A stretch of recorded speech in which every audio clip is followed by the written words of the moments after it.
Hello everyone, welcome to another lecture of this free course. And আজকের ক্লাসটাতে আমরা আরো চমৎকার কিছু বিষয় নিয়ে কথা বলবো।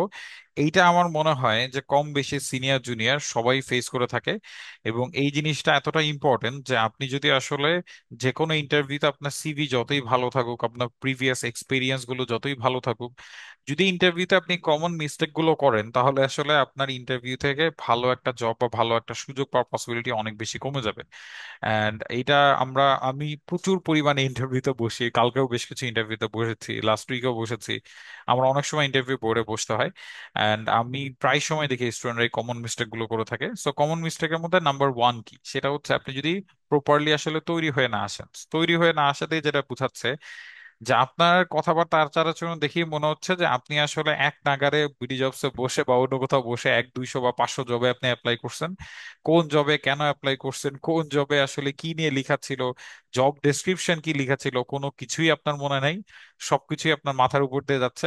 এন্ড আপনি হচ্ছে যেই জবটাতে আজকে আসছেন, এইখানে আপনি কি কাজ করতে আসছেন, কোন রোলে আপনি অ্যাপ্লাই করছেন, এটাই আপনি জানেন না। সো এই বেসিক জিনিসগুলো যদি আপনি আসলে একটু বাসা থেকে স্টাডি করে না আসেন, তাহলে কিন্তু আপনার ইন্টারভিউটা খুব খারাপ হবে, এবং আপনার ইন্টারভিউতে অপোজিটে যিনি আসবে সে মনে করবে যে আপনি সিরিয়াস না। আপনি যদি যেই জবটাতে বা যে অর্গানাইজেশনে কাজ করতে যাচ্ছেন, ওদেরকে যদি আপনি দামই না দেন, পাত্তাই না দেন, ওদের সম্পর্কে যদি একটু দেখেই না আসেন, ওদের ওয়েবসাইটটা যদি একটু ঘাটাঘাটি না করেন, ফেসবুক পেজ বা লিঙ্কডইনটা যদি ওদের ঘাটাঘাটি না করেন, বা একটু ওয়েবসাইটটা যদি, ওয়েবসাইটের সাথে সাথে অন্যান্য ইনফরমেশন যেগুলো আছে এগুলো যদি একটু ঘাটাঘাটি না করেন, তাহলে আসলে ওরা কি মনে করবে? ওরা মনে করবে না যে আপনি আসলে খুব বেশি আপনার গুরুত্ব নাই এখানে, আর জিনিসটাকে কোনো সময় পজিটিভলি নিবে না। সো এই জায়গাটাতে আমি অবশ্যই রিকোয়েস্ট করব আপনি যাতে একটু, যেখানে ইন্টারভিউ দিতে যাচ্ছেন যাওয়ার আগে চেষ্টা করবেন যে ওটা নিয়ে একটু হলেও স্টাডি করে যাওয়া, ভালো মতো করে, যাতে আপনি খুব প্রপারলি সুন্দর মতো করে ওই ইন্টারভিউর ওই সেশনটা বা ওই জায়গাটা যাতে আপনি অ্যাটেন্ড করতে পারেন। ওকে। সো এরপরে একটা বিষয়, সেটা হচ্ছে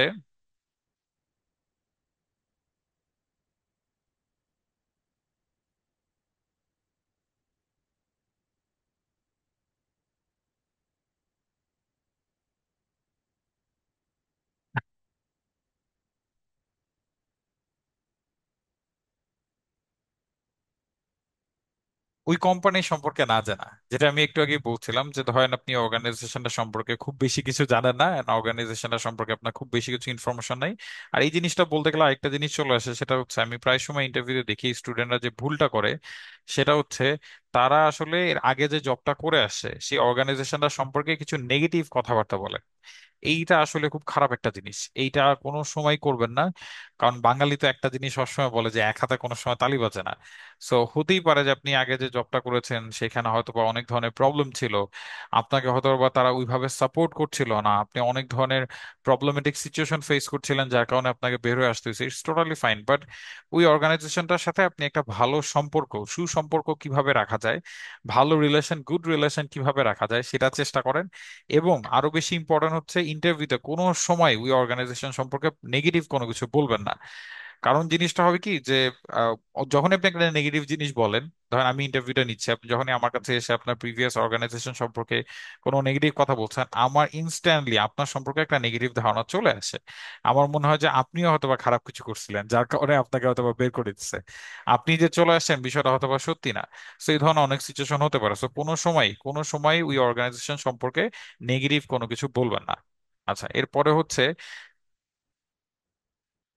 অনেক সময় যেটা হয় যে, যেহেতু এটা একটা kind of rapid fire question টাইপের হয়, যে আপনি কথা বলছেন, ইন্টারভিউয়ার কথা বলছে, সো ওনার কথা অনেক সময় কেটে নিয়ে আমরা কথা বলি, মানে ওনাকে থামায় রেখে মনে করেন যে আমি একটা জিনিস শেষ করতে চাই।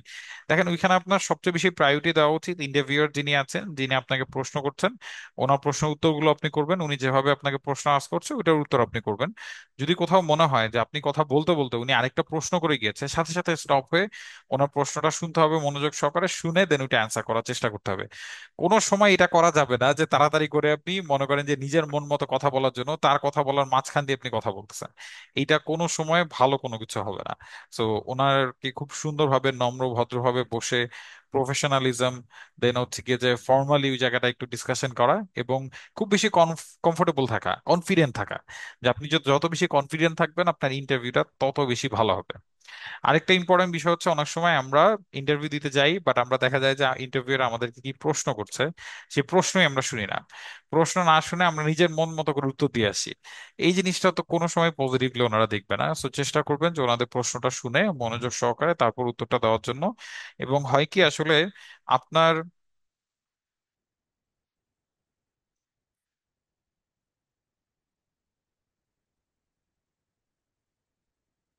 বডি ল্যাঙ্গুয়েজ দেখে খুব অল্প সময়ের মধ্যেই কিন্তু ইন্টারভিউয়ার বুঝে যাবে যে আপনি আসলে কি বলতে যাচ্ছেন, বা আপনি আসলে যেটা বলছেন সেটা সত্যি বলছেন কিনা, আর আপনি আসলে কত বেশি ক্যাপাবল হবেন। বুঝতে পেরেছেন? সো ট্রাই করবেন যতটুকু সম্ভব প্রত্যেকটা জায়গায় খুব ফর্মালি প্রফেশনালি ইন্টারভিউ গুলো অ্যাটেন্ড করা। অবশ্যই ড্রেস আপের ক্ষেত্রে ফর্মাল ড্রেস পরা ম্যান্ডেটরি। ফিমেল পার্সনদের ক্ষেত্রে আপনি যদি একদম স্যুট টুট নাও পরতে পারেন, তাও অ্যাটলিস্ট আপনি যে কোনো একটা সুন্দর দেখে ভালো দেখে গেট আপ নিয়ে একটা থ্রি পিস পরে যেতে পারেন, শাড়ি পরে যেতে হবে ম্যান্ডেটরি না। মেল পার্সন যারা আছেন আমি হাইলি হাইলি রেকমেন্ড করবো আপনি স্যুট পরে সাদা শার্ট পরে যান। প্রচন্ড যদি গরম থাকে যে কোনোভাবেই স্যুট পরতে পারছেন না, অবশ্যই অবশ্যই সাদা শার্ট পরেন।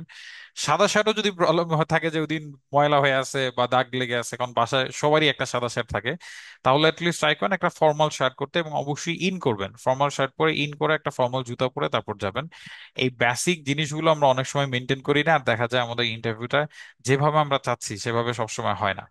সো আসলে ইন্টারভিউতে এই জিনিসগুলোর বাইরে আপনি স্ক্রিনে যা জিনিসগুলো দেখতে পাচ্ছেন তার বাইরে যদি আমি আপনাকে দুইটা জিনিস বলি, সেটা হচ্ছে আমরা যখন কোনো ইন্টারভিউ নিই কোনো একজন পার্টিকুলার পার্সনের, আমরা আসলে বেসিক্যালি দুইটা জিনিস হচ্ছে দেখার চেষ্টা করি।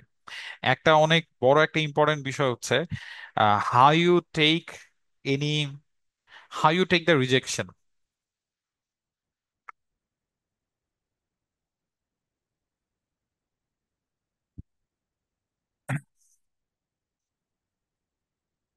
আপনি যে কোনো রিজেকশনকে কিভাবে হ্যান্ডেল করছেন, এটা এটা খুবই ইম্পর্টেন্ট। কজ আপনি যদি এখন কোনো রিজেকশন হ্যান্ডেল করতে পারেন, তাহলে অফিসের মধ্যে তো অনেক টাইপের রিজেকশন থাকবে, হাজার টাইপের রিজেকশন থাকবে। আপনার কথা সবসময় সবাই শুনবে, সবাই সবসময় আপনার কথা পছন্দ করবে, এটা তো পসিবল না। তাই না? অনেক সময় হবে যে বস একটা জিনিস বললো, এই আপনি এটা হয় নাই, বা আপনার সিনিয়র কোনো সুপারভাইজার বললো, এই এটা হয় নাই, এটা আপনি কি করছেন। So how you take the rejection, এটা খুবই ইম্পর্টেন্ট। আরেকটা মোস্ট ইম্পর্টেন্ট বিষয় যেটা ইন্টারভিউতে থাকে, যেটা আমরা দেখার চেষ্টা করি, আমি নিজেও দেখি, সেটা হচ্ছে আপনি কিভাবে কনসিস্টেন্টলি লেগে থাকেন কোনো কিছুর সাথে। মানে ইন্টারভিউর মধ্যেই আমি আপনাকে যে কোনো একটা জিনিস নিয়ে খোঁচাচ্ছি বা একটু কথা বলতেছি, বাট আপনি কনসিস্টেন্টলি ওই জায়গাটাই লেগে আছেন যে না আমি চেষ্টা করছি এই জিনিসটা ভালো মতো করে করার, আমি এর আগের বার চেষ্টা করেছিলাম, আমাকে সুযোগ দেওয়া হলে আমি চেষ্টা করব, কারণ আমার এই এই ক্যাপাবিলিটি গুলো আছে, আমি ফিউচারে এই জায়গাগুলোতে যেতে চাই এবং আমার এই ধরনের কাজগুলো ভালো লাগে। এবং চেষ্টা করবেন প্রত্যেকটা উত্তর একটু নাম্বারে বলার, তাহলে আসলে দেখবেন যে অপোজিট সাইডে যিনি আছে সে শুনে খুব খুশি হবে। সো আমার মনে হয় যে এই ক্লাসটা আপনার অনেক কাজে দিয়েছে। এটা ছাড়াও যদি আপনাদের আরো অন্যান্য কোনো বিষয় হেল্প লাগে, আমাদের এই কোর্সটার মধ্যে আমরা সেলস এর অনেক কিছু শিখাচ্ছি, পুরোপুরি ভাবে ফ্রিতে শিখাচ্ছি, যাতে আপনারা বেনিফিটেড হন এবং আপনার নেক্সট ইন্টারভিউটা যাতে অনেক ভালো হয়। সো আপনারা যারা আমাদের সাথে কোর্সে জয়েন করেছেন, আপনাদের সবার সাথে ক্লাসে দেখা হচ্ছে। Good bye for today.